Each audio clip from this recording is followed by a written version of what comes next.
Hi friends, welcome to soccer 7.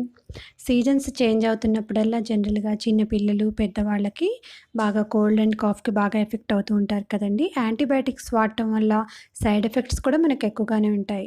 పైగా చిన్న పిల్లలకి ఎక్కువగా యాంటీబయాటిక్స్ కూడా వాడకూడదు. మన వంటింట్లో ఉండే కొన్ని ఐటెమ్స్ యూజ్ చేసి మనము గొంతు నొప్పి, పొడి దగ్గర నుంచి ఉపశమనాన్ని పొందవచ్చు.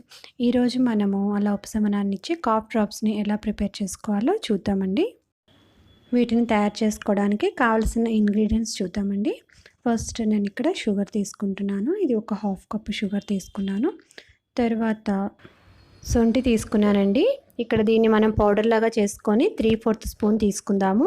ఒకవేళ మనకి శొంఠి అవైలబిలిటీలో లేకపోతే దీనికి బదులు మనం అల్లం కూడా యూజ్ చేసుకోవచ్చు. ఈ గొంతు నొప్పికి చాలా బాగా రిలీఫ్ వస్తుందండి. మనకు ఊపిరాడకుండా ఇబ్బంది పడుతూ గొంతు నొప్పిగా ఉన్నప్పుడు మనం శొంఠి కషాయం చేసుకొని తాగితే మనకి చాలా బాగా రిలీఫ్ వస్తుంది. దీన్ని పౌడర్గా చేసుకొని ఒక 3/4 స్పూన్ తీసుకుందామండి. తర్వాత ఇవి లవంగాలు నేను ఒక 10 దాకా తీసుకున్నాను. దీన్ని కూడా మనం మెత్తగా పౌడర్ చేసేసి ఆ పౌడర్ కూడా 3/4 స్పూన్ వచ్చేలాగా తీసుకోండి. ఈ శొంఠి పొడి, లవంగాల పొడి 2 కూడా మనం ఈక్వల్గా తీసుకుందామండి. తర్వాత లెమన్ జ్యూస్ ఒక స్పూన్ తీసుకుంటున్నాను. తర్వాత తేనె తీసుకోవాలి. తేనె కూడా ఒక స్పూన్ తీసుకుందాం. మన మార్కెట్లో చాలా రకాల తేనెలు అవైలబిలిటీలో ఉంటాయి కదా! మనం ఏదైనా కూడా తీసుకోవచ్చు. ఒక స్పూన్ తీసుకోండి. తర్వాత మనము ఈ రెండిని కూడా పౌడర్స్ చేసుకోలేదు కదా! దాన్ని పొడిగా చేసుకోవడం కోసం ఇలా దంచుకోవడానికి ఇది తీసుకున్నానండి. లవంగాలు ఇంకా శొంఠి ఆ 2 కూడా ఇందులో వేసి మనం పౌడర్గా దంచేసుకుందాము. ఫస్ట్ ఇక్కడ నేను శొంఠి తీసుకుంటున్నాను. దీన్ని ఇందులో వేసుకొని మనం మెత్తగా దంచి పౌడర్ లాగా చేసుకుందాము. దీన్ని ఒక బౌల్లోకి తీసేసుకుంటున్నానండి. తర్వాత మనం ఇదే విధంగా లవంగాలు కూడా ఇందులో వేసుకొని మెత్తగా దంచుకుందాము. లవంగాలు మనకి డ్రై కాఫ్కి చాలా బాగా ఉపయోగపడతాయండి. మనకి పొడి దగ్గు ఇబ్బంది పెడుతూ నిద్ర పట్టక ఇబ్బందిగా ఉన్నప్పుడు 2 లవంగాలు బుగ్గన పెట్టుకొని ఆ రసాన్ని చప్పరిస్తూ ఉన్నట్లయితే మనకి చాలా బాగా రిలీఫ్ వస్తుంది. ఇప్పుడు ఇది మనం పౌడర్ లాగా చేసేసుకున్నాం కదండి, దీన్ని కూడా ఒక బౌల్లో వేసేసుకుంటున్నాను. ఇప్పుడు మనకి శొంఠి పొడి, ఇంకా లవంగాల పొడి, నిమ్మకాయ రసము, పంచదార, తేనె అన్నీ కూడా రెడీగా ఉన్నాయి కదండి. ఇప్పుడు మనం నెక్స్ట్ ప్రొసీజర్ చూద్దాము. ఇవన్నీ కూడా మనం మిక్స్ చేసుకోవడానికి ఒక బౌల్ తీసుకోండి. ఇప్పుడు ఇందులో ఇవన్నీ కూడా మనం ఒకదాని తర్వాత ఒకటి యాడ్ చేసుకుందాము. ఫస్ట్ షుగర్ యాడ్ చేసుకుంటున్నాను. హాఫ్ కప్ షుగర్ తీసుకున్నాం కదా, దాన్ని యాడ్ చేసుకోండి. ఇందులో మనం హాఫ్ కప్ షుగర్ తీసుకున్నాం కదా, హాఫ్ కప్ వాటర్ కూడా యాడ్ చేసుకోండి. తర్వాత ఇందులో మనము శొంఠి పొడి యాడ్ చేసుకుందామండి. ఇప్పుడు ఇది మనం ఎంత క్వాంటిటీ వేస్తున్నాం అనేది ఒకసారి స్పూన్తో చెక్ చేసుకుందాము. ఇది కూడా 3/4 స్పూన్ కరెక్ట్గా ఉంది మనకి. దీన్ని యాడ్ చేసేసుకోండి. సేమ్ క్వాంటిటీలోనే మనము లవంగాల పొడి కూడా యాడ్ చేసుకుందాము. కొంచెం ఎక్కువగా 1 స్పూన్ వరకు కూడా వేసుకోవచ్చండి ఈ రెండు. కాకపోతే మనకి కొంచెం చప్పరించేటప్పుడు ఘాటు ఎక్కువగా అనిపిస్తుంది.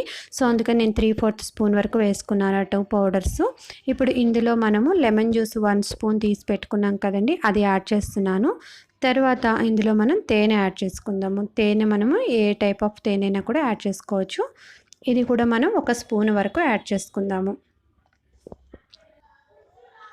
బాగా మిక్స్ చేసుకోండి. ఇప్పుడు దీన్ని మనం స్టవ్ మీద పెట్టుకొని ఒక 15-20 మినిట్స్ దీన్ని మీడియం ఫ్లేమ్లో పెట్టి ఉడికించుకోవాలి. మనం ఉడికించుకునేటప్పుడు కలుపుకుంటూ ఉండండి. మనం పాకం అది ఏమి చూసుకోవాల్సిన అవసరం లేదు. ఒక 20 మినిట్స్ దీన్ని ఇలాగే మీడియం ఫ్లేమ్లో ఉడికించుకుంటే సరిపోతుంది. ఇవన్నీ కూడా బాగా మిక్స్ అవుతాయి. ఆ ఘాట్ అంతా కూడా మనకు అందులోకి వచ్చేస్తుంది కదా. మనం ఇవన్నీ పౌడర్స్ చేసి వేసుకున్నాం కాబట్టి దీన్ని మళ్ళీ మనం వడకట్టాల్సిన అవసరం కూడా లేదు. డైరెక్ట్గానే దీన్ని వేసుకోవచ్చు. మనకి లవంగాలు ఇంకా శొంఠి ఘాట్ అనేది బాగా వచ్చి ఇవి బాగా గొంతుకి హాయిగా ఉంటుంది మనం చప్పరిస్తూ ఉన్నప్పుడు. ఇప్పుడు ఇది మనకి బాగా దగ్గరగా వచ్చేసింది కదండి. ఇప్పుడు స్టవ్ ఆఫ్ చేసుకుందాము. ఒక బటర్ పేపర్ తీసుకోండి. దాని మీద ఇవన్నీ ఇలా చిన్న చిన్న డ్రాప్స్ లాగా స్పూన్ తోటి వేసుకుందాము. మనము ఈ బటర్ పేపర్ మీద ఈ డ్రాప్స్ వేసుకునేటప్పుడు కొంచెం ఫాస్ట్గా వేసుకోండి. లేట్ అయ్యే కొద్దీ మనం తయారు చేసుకున్న సిరప్ అనేది గట్టిగా అయిపోతుంది. ఇప్పుడు మనం ఈ విధంగా ఇవి మొత్తం వేసేసుకున్న తర్వాత పౌడర్డ్ షుగర్ తీసుకొని వీటి పైన అంతా కూడా మనం చల్లేసుకుందాము. ఇవన్నీ కూడా ఒకదానితో ఒకటి అతుక్కోకుండా ఉంటాయి. ఇంకా మనకి తీసేటప్పుడు కూడా ఈజీగా ఉంటాయి. ఇవి మనం తీసేసిన తర్వాత ఒక బాక్స్లో వేసుకున్న తర్వాత కూడా అందులో కూడా ఈ షుగర్ పౌడర్ని ఉంచుకోండి. అవి ఒకదానికొకటి అతుక్కొని స్టిక్కీగా ఉండకుండా ఉంటాయి. మీకు ఒకవేళ ఇమ్మీడియట్గా రిలీఫ్ కావాలి అనుకుంటే అల్లం రసం 1 స్పూను, తేనె 1 స్పూను, లెమన్ జ్యూస్ 1 స్పూను, ఈ 3 కూడా ఈక్వల్ క్వాంటిటీలో తీసుకొని మనం నాలుక మీద వేలుతోటి చప్పరిస్తూ ఉన్నట్లయితే కూడా మనకి గొంతు నొప్పి నుంచి చాలా బాగా రిలీఫ్ వస్తుందండి. ఇవన్నీ కూడా డ్రై అయిపోయిన తర్వాత ఏదైనా ఒక బాక్స్ తీసుకొని దాని లోపల మనం బటర్ పేపర్ వేసుకొని దాని మీద స్టోర్ చేసుకోండి. పైన కంపల్సరీగా పౌడర్ షుగర్ ఉంచుకోండి. దానివల్ల అవి స్టిక్కీ అవ్వకుండా ఉంటాయి. Thank you so much for watching this video. మా వీడియో మీకు నచ్చినట్లయితే లైక్ చేయండి, షేర్ చేయండి. మరిన్ని వీడియోస్ కోసం మా ఛానల్ని సబ్స్క్రైబ్ చేసుకోండి.